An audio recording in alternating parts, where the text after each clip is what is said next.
The first rays of sunlight crept through the heavy curtains of Kensington Palace as Prince William opened his eyes on the most important day of his life.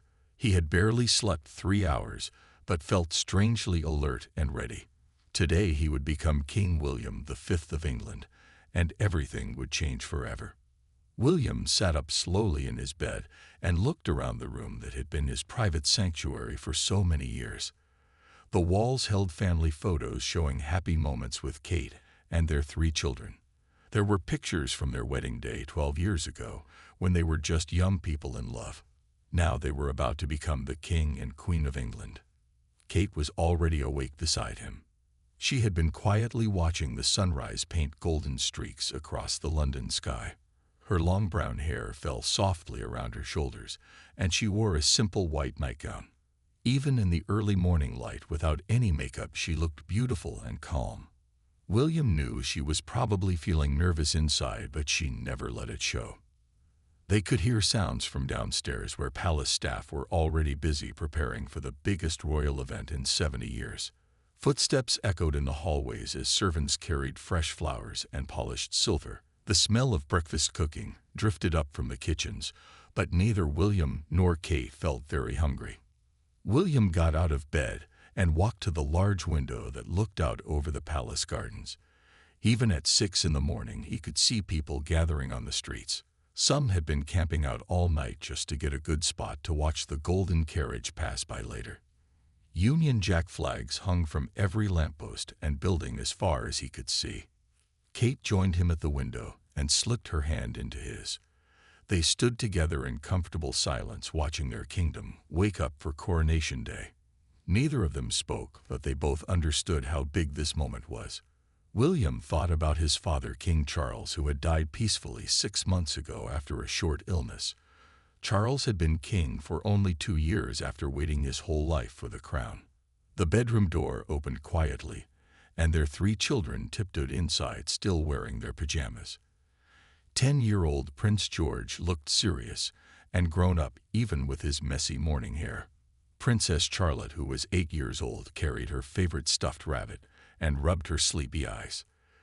Little Prince Louis was only 5 and still looked confused about why everyone had been talking about this special day for weeks.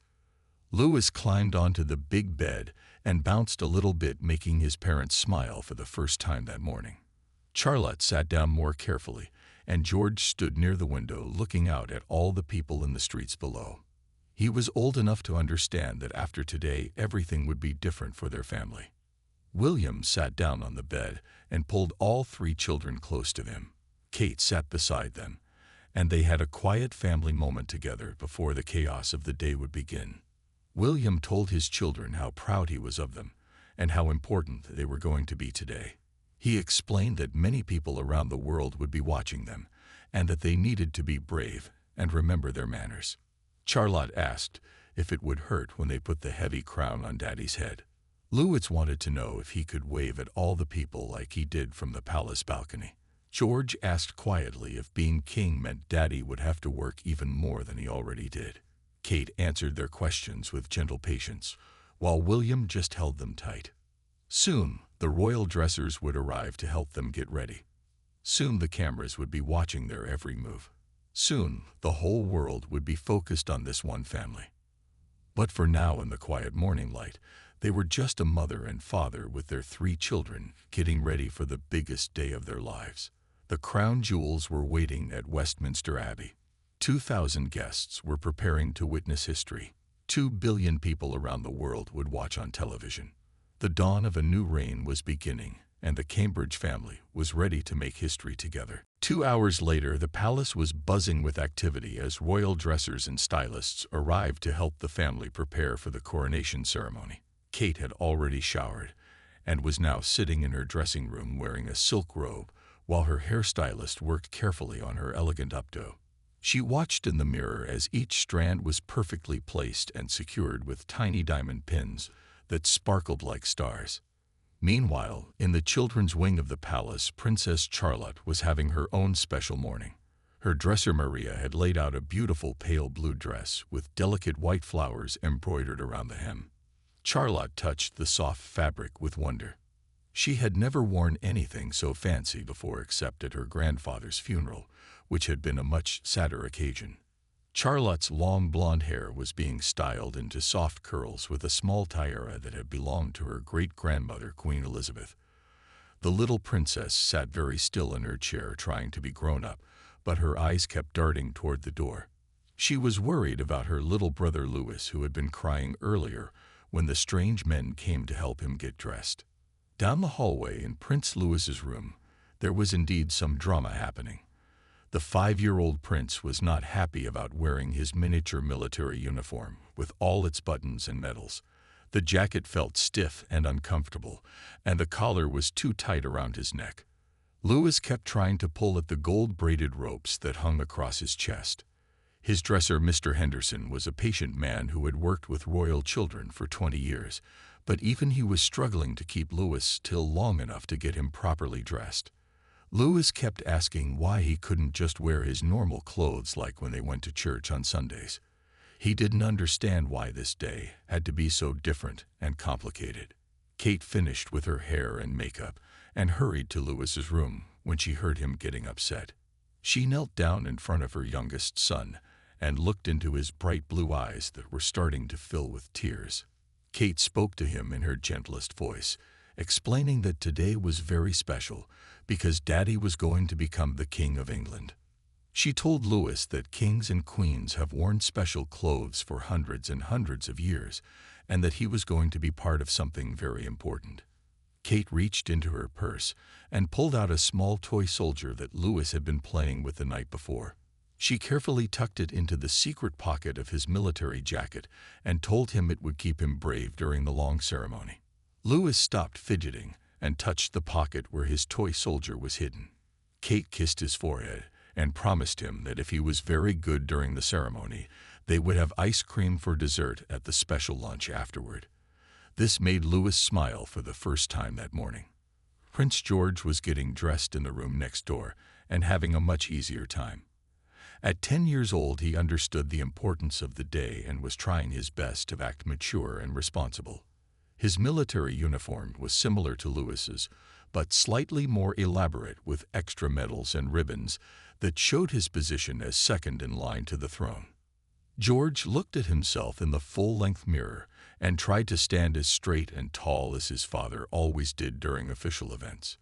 He practiced his serious royal wave and reminded himself not to smile too much because kings were supposed to look dignified and important.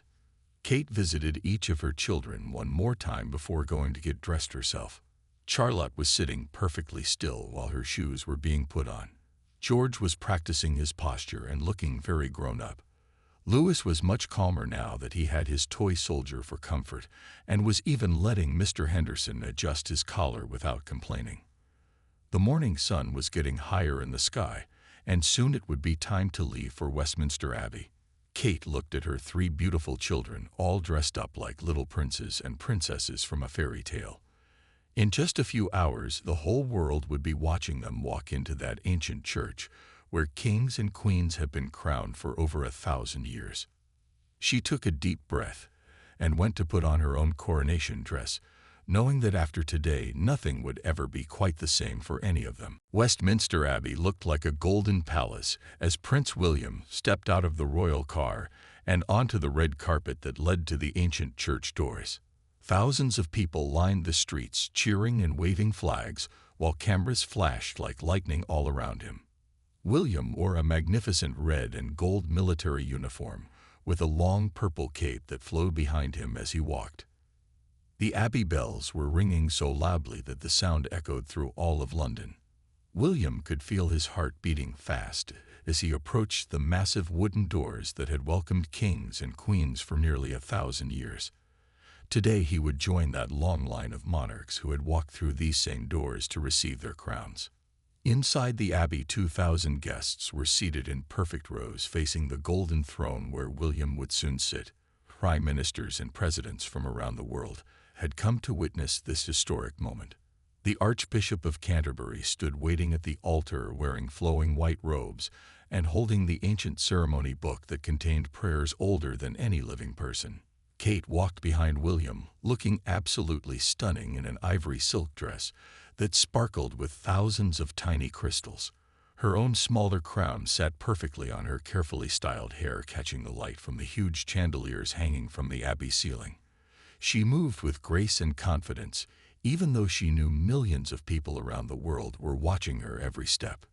The three royal children followed their parents, looking like they had stepped out of a fairy tale. Charlotte held her head high and walked slowly, just as she had practiced many times. George looked very serious and grown up as he concentrated on not tripping over his ceremonial sword. Little Louis tried his best to copy his older siblings, but his eyes kept wandering to all the colorful stained glass windows and golden decorations. As William reached the altar, he could see the street Edward's crown waiting for him on a velvet cushion. The crown was made of solid gold and covered with precious rubies, sapphires, and diamonds that had been collected over hundreds of years. It weighed almost 5 pounds, and William knew that once it was placed on his head, he would truly be the King of England. The Archbishop began to speak in a loud, clear voice that filled every corner of the massive church. He read prayers that had been spoken at every coronation since William the Conqueror became king almost 1,000 years ago. William listened carefully to each word, knowing that these same prayers had been said for his grandmother, Queen Elizabeth, his grandfather, King George, and all the other monarchs who came before him. The most important moment came when William knelt down on a special cushion in front of the altar. The Archbishop took a golden bottle filled with holy oil that had been blessed in Jerusalem and carefully poured it onto William's hands and forehead. This ancient ritual called anointing made William sacred in the eyes of God and his people. Kate watched from her seat in the front row as her husband received this holy blessing. She thought about their wedding day 12 years ago, when they had made promises to love and honor each other. Today, William was making promises to an entire nation to serve and protect all the people of Britain and the Commonwealth countries. Finally, the moment everyone had been waiting for arrived. The Archbishop lifted the heavy street Edward's crown high above his head so that everyone in the abbey could see it gleaming in the candlelight. William remained kneeling with his head bowed as the crown was slowly lowered onto his head. The weight of the crown was not just physical but spiritual and emotional too. In that moment, Prince William ceased to exist and King William V was born. 2,000 people in the abbey stood up and shouted, "God save the King," while church bells rang throughout London and across the entire Commonwealth. Kate felt tears in her eyes as she watched her husband become king, knowing that their lives and their children's lives would never be the same again. While the grown-ups focused on the serious coronation ceremony, the real entertainment was happening in the front row, where the three royal children sat trying their best to behave like perfect little princes and princess. Princess Charlotte sat between her two brothers, keeping a watchful eye on both of them, especially 5-year-old Louis, who was already starting to fidget in his seat. Prince Louis had been sitting still for almost 30 minutes, which felt like 30 hours to a little boy who would rather be playing with his toys. His legs were too short to touch the floor from the tall wooden chair, so they swung back and forth under his fancy military uniform. Charlotte noticed this and gently put her hand on his knee to remind him to keep still. The ceremony was full of long prayers and speeches that the children did not really understand. Louis looked around the huge church with wide eyes, taking in all the golden decorations and colorful banners hanging from the ceiling. He spotted several interesting things, including a funny-looking man in a bright red outfit and a lady wearing a hat shaped like a ship. During one particularly long prayer, Louis noticed something moving near one of the tall stone pillars. A small bee had somehow found its way into Westminster Abbey and was buzzing around looking for flowers. Louis became completely fascinated by this little visitor and forgot all about the important ceremony happening just a few feet away from him. He started having a silent conversation with the bee, pointing at it and making tiny buzzing sounds under his breath. Charlotte saw what he was doing and had to bite her lip to keep from giggling. She knew that millions of people watching on television around the world could see her little brother's bee adventure. Prince George was doing much better at paying attention to the ceremony. At 10 years old, he understood that this was the most important day in his family's life, and possibly in his own life too. He sat up straight with his hands folded in his lap and tried to look as serious and royal as possible. Every few minutes he would glance at the cameras, knowing that his behavior was being watched by people in every country around the world. When the Archbishop started the longest prayer of the ceremony, Charlotte could see that Louis was getting restless again. She quietly reached into her small purse and pulled out a piece of candy that she had saved from breakfast. She slipped it to Louis without anyone noticing except for the eagle-eyed television cameras that caught every moment. Louis popped the candy into his mouth and gave his sister a grateful smile. The sweet treat helped him sit still for another few minutes while their father received his official blessing from the Archbishop. Charlotte felt proud of herself for helping her little brother and for remembering what their mother had taught them about taking care of each other. The funniest moment came when Louis tried to copy the grown-ups who were all standing up and sitting down at different parts of the ceremony. He was a few seconds behind everyone else, so when they stood up he was still sitting, and when they sat down he was still standing. This created a little comedy show that had some of the guests trying not to smile. George noticed his little brother's confusion and started giving him tiny hand signals to help him know when to stand and when to sit. Charlotte joined in the effort, and soon all three children were working together like a team to help Louis get through the long ceremony. Kate watched her children from across the aisle where she was sitting with the other important ladies. She felt so proud of how well they were behaving and how they were looking out for each other. Even when Louis was being a typical 5-year-old, he was still adorable and charming in a way that made people fall in love with the royal family. The bee that had captured Louis's attention finally found its way to one of the flower arrangements near the altar. Louis waved goodbye to his little flying friend and turned his attention back to watching his daddy become the king. He still did not fully understand what was happening, but he knew it was very special and very important. When the heavy golden crown was finally placed on his father's head, Louis clapped his hands together with excitement. Charlotte had to quickly grab his hands to remind him that clapping was not appropriate during this sacred moment. But Louis's natural joy and enthusiasm had already been captured by the cameras and would soon become one of the most beloved moments of the entire coronation ceremony. The three royal children had managed to sit through over an hour of formal ceremony, while still being perfectly natural and authentically themselves. Their little moments of sibling care and childish wonder added warmth and humanity to an otherwise very formal and ancient ritual. After the coronation ceremony ended, the newly crowned King William and Queen Catherine stepped outside Westminster Abbey into the bright London sunshine. Thousands of people who had been waiting for hours burst into cheers when they saw the royal couple emerge from the ancient church. William still wore the heavy St. Edward's crown on his head, while Kate looked radiant in her sparkling coronation dress.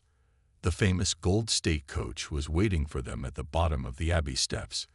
This magnificent carriage had been built over 250 years ago and was covered in real gold that gleamed like the sun. 8 beautiful white horses stood perfectly still in their ceremonial harnesses decorated with red and gold ribbons. The coachman wore a traditional uniform with a tall black hat and white gloves. King William helped Queen Catherine climb into the ornate carriage, which was lined with red velvet cushions and had windows made of the finest crystal. The coach was quite uncomfortable because it had been built in 1762 when people were much smaller and roads were much bumpier. But despite the bumpy ride, it was the most beautiful and historic carriage in the world. The 3 royal children rode in a separate smaller carriage behind their parents, along with their aunt Princess Anne and Uncle Prince Edward. This carriage was much more comfortable and had better springs, but the children were still bouncing around as it rolled over London's modern streets that had never been designed for horse-drawn carriages. Prince Louis pressed his face against the carriage window and waved at every single person he could see along the route. His breath made little fog circles on the glass, and he used his finger to draw smiley faces in the condensation. He was having the time of his life, seeing so many people who had come just to watch his family ride by in fancy carriages. Princess Charlotte sat more properly, but she could not hide her excitement when she saw homemade signs with her name written in colorful letters. Some children in the crowd were wearing plastic tiaras and waving flags with her picture on them. She gave them her most gracious royal wave and tried to make eye contact with as many people as possible. Prince George understood the seriousness of the moment and sat up straight, acknowledging the crowds with dignified waves, just like his father had taught him. He knew that someday he would be riding in the golden carriage as the new king, and he wanted to learn how to behave properly for that future day. The procession moved very slowly through the streets of London so that everyone could get a good look at the new king and queen. Police officers on horses rode alongside the carriages, keeping the crowds safe, while military bands played stirring music that could be heard for blocks in every direction. Along the route, street parties were already beginning, with families setting up tables and chairs on the sidewalks. British flags hung from every window and balcony, while people wore red, white, and blue clothing to show their patriotic spirit. Many had been camping out since the night before just to get the best viewing spots. The carriage procession passed some of London's most famous landmarks, including Big Ben, Parliament, Trafalgar Square, and the Mall. At each location, thousands more people were packed together, waving flags and cheering as loudly as they could. The sound was so loud that the horses pulling the carriages sometimes got nervous and had to be calmed down by their handlers. When they reached Trafalgar Square, the children's carriage made an unplanned stop outside a children's hospital, where young patients had gathered at the windows to watch the parade. Princess Charlotte saw the children and asked if they could wave extra long at the hospital. The coachman was happy to slow down even more so the royal children could share a special moment with the sick children watching from inside. Prince Louis blew kisses at the hospital windows, while Charlotte and George waved with extra enthusiasm. Some of the young patients held up signs they had made in art therapy class with messages like, "Get well soon from the royal family," and "Princess Charlotte is our hero." This unscripted moment of connection would be remembered long after people forgot other details of the ceremony. The golden carriage continued down the Mall toward Buckingham Palace as crowds grew even thicker. People had traveled from Scotland, Wales, Northern Ireland, and every corner of England to be part of this historic day. Many had brought their own chairs, sandwiches, and thermos bottles of tea, planning to stay for the entire celebration. As the procession approached the palace gates, the cheering became almost deafening, with nearly 500,000 people gathered to welcome their new king and queen home. The famous Buckingham Palace balcony had seen many historic moments over the past 200 years, but few were as joyful and exciting as when the newly crowned royal family stepped out to greet the massive crowd gathered below. King William still wore his golden crown, which caught the afternoon sunlight and sparkled like a beacon of hope for the future of Britain. Queen Catherine walked beside her husband, wearing her own smaller crown and looking absolutely radiant in her ivory coronation dress that seemed to glow in the bright daylight. Behind them came their 3 children, who had been the stars of the day with their natural charm and authentic behavior during the long ceremony.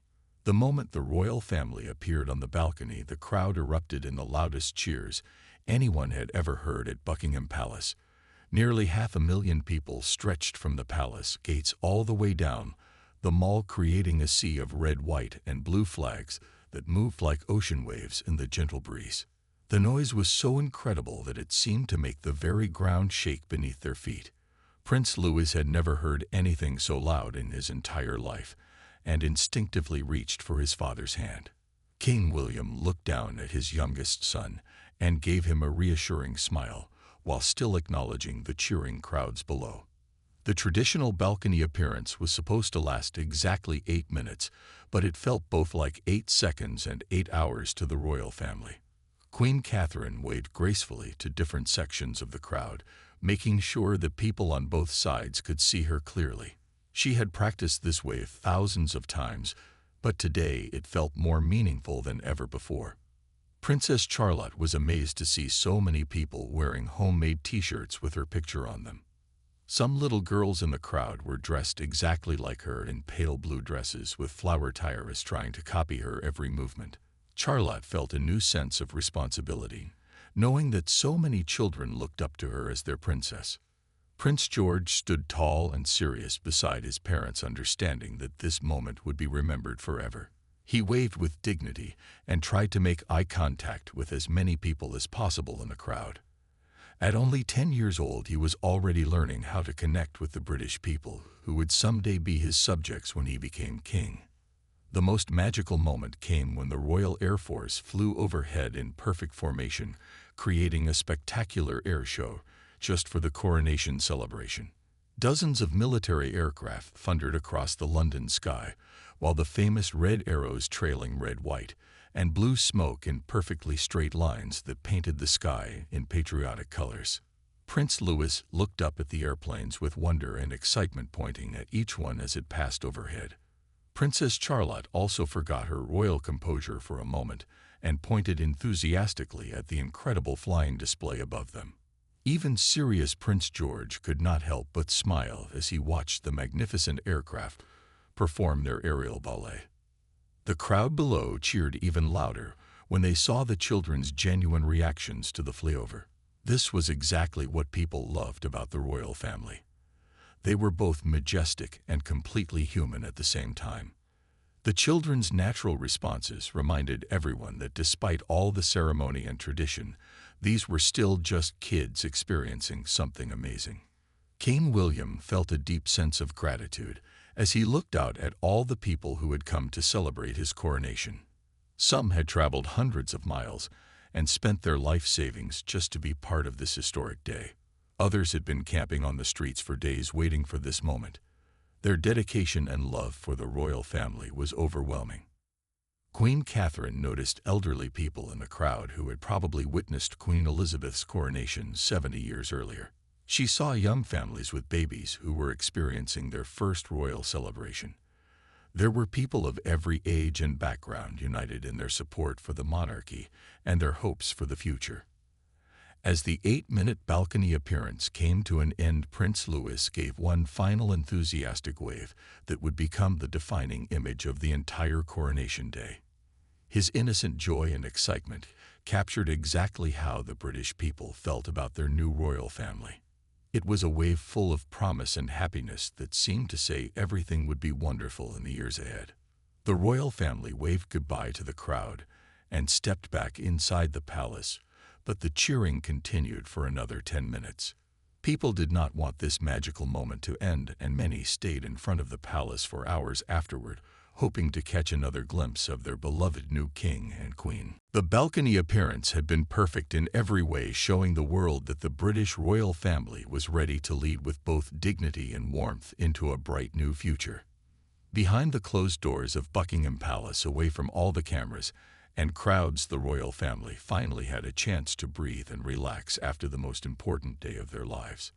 King William carefully removed the heavy St. Edward's crown from his head and placed it gently on a special velvet cushion where it would be safely stored until the next coronation many years in the future. Queen Catherine helped her husband out of his elaborate ceremonial robes, which had been incredibly hot and uncomfortable during the long day. The red velvet cape alone weighed over 20 pounds and had left marks on his shoulders from carrying it for so many hours. William stretched his arms and rolled his shoulders, feeling relief to finally be free of all the heavy formal clothing. The 3 royal children were released from their own formal constraints and immediately ran through the long palace corridors with energy that had been building up all day. Their laughter echoed off the portraits of previous kings and queens who seemed to smile down at the happy family. Palace staff smiled as they heard the children playing and running freely after being so perfectly behaved during the public ceremonies.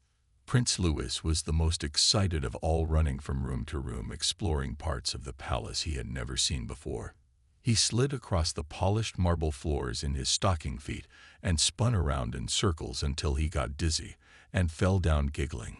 All the stress and nervousness of the day melted away as he returned to being a normal 5-year-old boy. Princess Charlotte kicked off her uncomfortable formal shoes and wiggled her toes with relief. She had been wearing the fancy footwear for over 6 hours, and her feet were sore from walking so carefully and standing for so long. She found her favorite comfortable slippers and put them on with a happy sigh. Prince George also relaxed his formal posture and allowed himself to smile and laugh freely for the first time all day. He had been concentrating so hard on behaving perfectly that his face actually hurt from trying to look serious and royal for so many hours. Now he could just be a 10-year-old boy celebrating with his family. A special private dinner was served in the palace's smaller family dining room, rather than the enormous state banquet hall where official events usually took place. The table was set with the family's everyday china instead of the priceless royal collection that had been used for the formal celebrations earlier. Close family members and friends who had supported them through this major transition joined them for the intimate meal. William's aunt, Princess Anne, was there along with his uncle, Prince Edward, and their spouses. Kate's parents and siblings had also been invited to share this special moment with the new king and queen. The dinner conversation was relaxed and full of laughter as everyone shared their favorite moments from the day. Prince Louis entertained the whole table with his detailed description of the bee he had befriended during the ceremony. He acted out the entire encounter complete with buzzing sounds and flying motions that had everyone laughing until their sides hurt. Princess Charlotte told everyone about all the homemade signs she had seen with her name on them and how special it made her feel to know that other children her age looked up to her.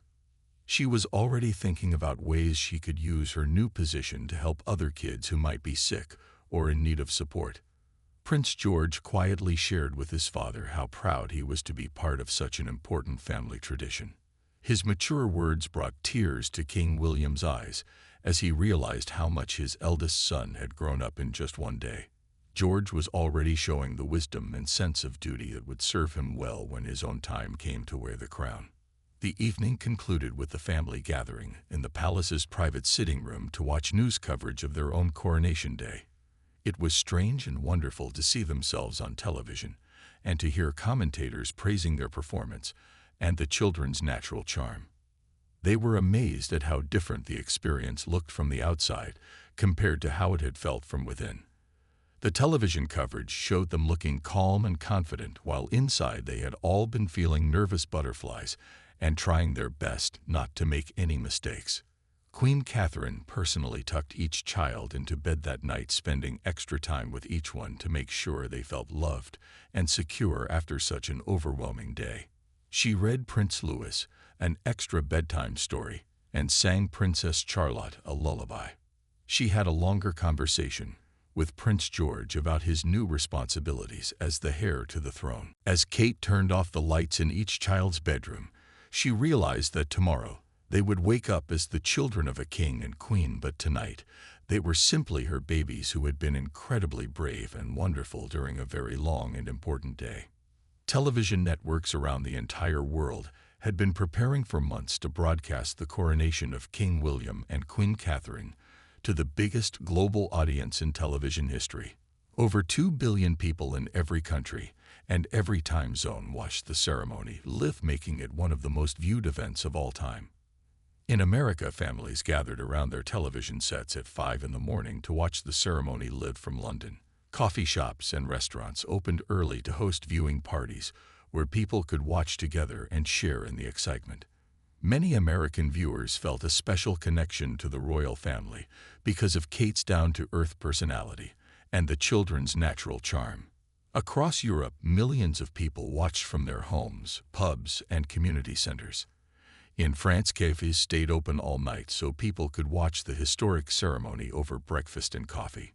Germans gathered in beer halls, and Italian families hosted big viewing parties with special coronation-themed meals. In Australia and New Zealand, where it was already evening, people organized coronation dinner parties and barbecues. Many wore crowns made of paper and foil while they watched their future king and queen being crowned. The time difference meant that Australian children could watch before bedtime, making it a special family event across the continent. Throughout Canada, which is part of the Commonwealth and recognizes the British monarch as their head of state, the coronation was treated as a national holiday. Schools closed early and businesses gave employees time off to watch the ceremony. Canadian news anchors provided special commentary about what the new reign would mean for their country. In India, where the British royal family has complicated historical connections, millions still tuned in to witness this moment of transition. The ceremony was broadcast in multiple languages and sparked conversations about tradition, history, and the role of monarchy in the modern world. Social media platforms exploded with activity as people shared their favorite moments from the ceremony in real time. The hashtag #RoyalKidsRule began trending worldwide within minutes of the children appearing on screen. People from every culture and background found themselves charmed by Prince Louis's authentic reactions and Princess Charlotte's graceful behavior.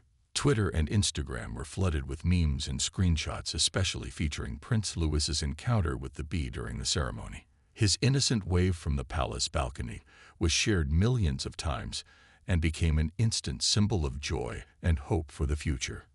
Fashion experts from around the world analyzed every detail of Queen Catherine's coronation dress, which had been designed by a British designer in complete secrecy.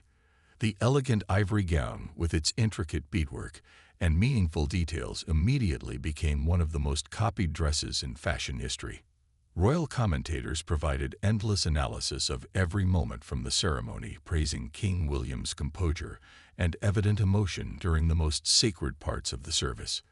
They noted how he seemed to draw strength from looking at his family during the most overwhelming moments.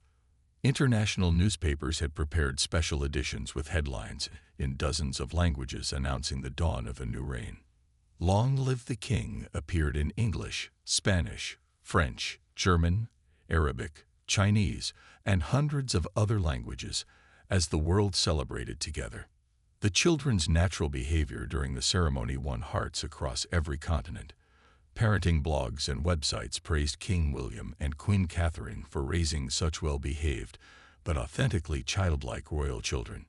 Many parents saw their own children reflected in Prince Louis's fidgeting and Princess Charlotte's protective care for her little brother. Street parties and viewing celebrations took place simultaneously across the Commonwealth countries, creating a global community united in witnessing this historic transition. From Jamaica to South Africa to Singapore, people gathered to watch their constitutional monarch begin his reign. By the end of the day, coronation-themed merchandise was already being produced in factories around the world. Commemorative plates, mugs, T-shirts, and toys featuring the royal family, especially the children, would soon be found in stores across the globe. The coronation had become not just a British event, but a global celebration that brought people together across cultural and political differences. The universal appeal of family love and the children's innocent joy had created a shared moment of happiness that transcended national boundaries. Television ratings showed that the coronation had broken viewing records in almost every country where it was broadcast, proving that in an age of division and conflict, people still craved moments of unity and celebration that reminded them of the best of human nature. As the sun began to set over London, painting the evening sky in beautiful shades of purple and gold, King William stood alone in his private study, looking out at the palace gardens, where the last celebrants were finally making their way home. The heavy crown was now safely locked away, but the weight of responsibility it represented would stay with him for the rest of his life. The day had been everything they had hoped for and more. The ceremony had gone perfectly without any major mistakes or embarrassing moments. The children had behaved beautifully while still being completely natural and charming.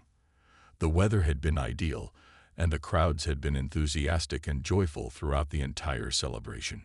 Queen Catherine joined her husband at the tall window, and together they watched families walking through the palace gates, many still wearing their paper crowns and carrying small British flags. Some children were asleep in their parents' arms, exhausted from the excitement of the long day, but clutching souvenirs they would treasure forever. William reflected on the incredible journey that had brought them to this moment. Just 6 months ago, he had been Prince William's second in line to the throne, living a relatively quiet life focused on his charity work and raising his children. The sudden death of his father, King Charles, had changed everything and thrust him into a role he had always known would come but had hoped would not arrive for many more years. The coronation had been a perfect blend of ancient tradition and modern accessibility, showing the world that the British royal family could honor its 1,000-year history while embracing contemporary values and remaining relevant to young families around the globe. Letters and messages of congratulation were already pouring in from presidents and prime ministers around the world, but also from ordinary families who had watched the ceremony and felt inspired by the love and unity displayed by the royal family. Many people wrote specifically about how the children's behavior had reminded them of their own family celebrations and made the monarchy feel more human and relatable. The most meaningful moment of the entire evening came when there was a soft knock on the study door, and Prince George appeared in his pajamas, wanting to say goodnight to his parents one more time. He hugged both his mother and father and told them again how proud he was to be part of their family and how he hoped he could be as good a king someday as his daddy would be. Queen Catherine tucked George back into bed and then checked on Princess Charlotte, who was already fast asleep with her small tiara still on her bedside table and her favorite stuffed rabbit clutched in her arms. Charlotte had handled the day with remarkable grace and maturity, showing everyone that she had inherited her mother's poise and natural elegance. Prince Louis was also sleeping peacefully with his toy soldier still tucked safely in his pajama pocket, where it would probably stay for many nights to come. His innocent joy and authentic reactions had provided the most memorable moments of the entire coronation and had won hearts around the world. As the royal family settled into their new roles, they knew that today's ceremony was not an ending, but the beginning of a new chapter in both their personal lives and in the long story of the British monarchy. The coronation of King William V and Queen Catherine had been magnificent, moving, and memorably human, setting the perfect tone for a reign that would need to bridge ancient traditions with modern realities. King William understood that he was now responsible for leading not just Britain, but the entire Commonwealth through whatever challenges the future might bring. Climate change, economic uncertainty, and social divisions would all require careful leadership and a steady hand on the wheel of state. But tonight, as he kissed his 3 sleeping children goodnight and held his wife close, he felt ready for whatever lay ahead. The coronation had shown the world that this royal family had the perfect combination of dignity and warmth that would serve them well in the years to come. The new reign of King William V had begun with hope, love, and the promise of a bright future for the British royal family and all the people they would serve around the world.